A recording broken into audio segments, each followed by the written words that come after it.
ছায়ার নিচে সুখে বাঁচে সংসার। আপনি আপনি আপনি আপনারা আপনারা আমার জন্য অনেক করেছেন। সাহিত্যে, কাব্যে, শাস্ত্রে, লোকাচারে আমাকে মা বলে পুজো করেছেন, প্রকৃতি বলে আদিক্ষেতা করেছেন। আবার শহরগঞ্জের কানাগলিতে ঠোঁটে রং মাখিয়ে কুপি হাতে দাঁড় করিয়েও দিয়েছেন। হ্যাঁ, আমি সেই মেয়ে। একদিন হয়তো অন্য কোনো একদিন আমার সমস্ত মিথ্যে পোশাক ছুঁড়ে ফেলে দিয়ে আমি হয়ে উঠবো সেই অসামান্য।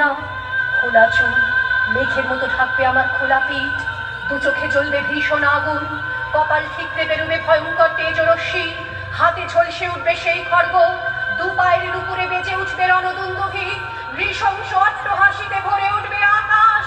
দেবতারাও আতঙ্কে স্তব্ধ হয়ে বলতে থাকবে,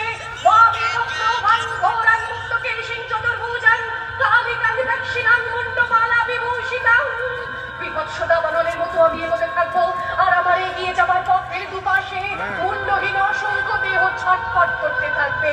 সভ্যতার দেহ, প্রগতির দেহ, উন্নতির দেহ, সমাজের দেহ। হয়তো আমি সেই মেয়ে, হয়তোবা কালী।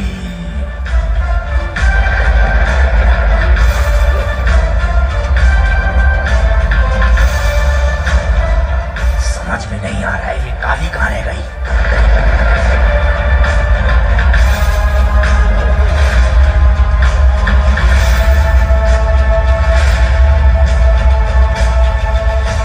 वो प्रतीक्षा से नहीं आएगी भ्राता, वो तब आएगी। महाकाली है तो क्या है, तो नारी ही ना। और नारी का प्रारब्ध है नर के पांव तले जीना।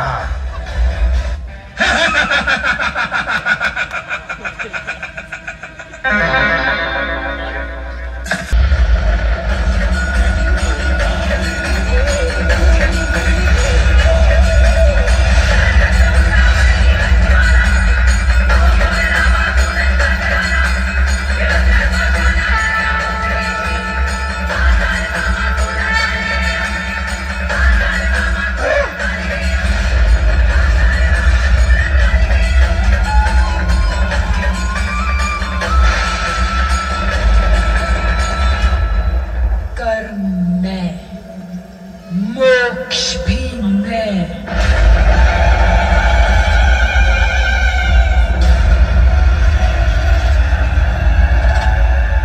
प्रकाश में।